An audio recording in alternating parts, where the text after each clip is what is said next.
తెంచుకుంటే తెగిపోతుందా దేవుడు వేసిన బంధం?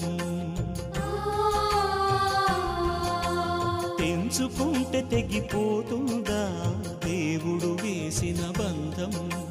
తెలుసుకో నీ జీవిత గమ్యం, పెంచుకోమానుబంధం. 7 అడుగులు నడిచిన వాడే 7 జన్మలు తోడుంటాడు. భర్తగా నిన్ను భరించువాడే బ్రతుకు దీపం వెలిగిస్తాడు. అతని హృదయం నాటి చెరామి, అగ్నిహోత్రమే అందుకు హామీ. అతని హృదయం నాటి చెరామి, అగ్నిహోత్రమే అందుకు హామీ. తెంచుకుంటే తెగిపోతుందా దేవుడు వేసిన బంధం? తెలుసుకో నీ జీవిత గమ్యం, పెంచుకోమానుబంధం.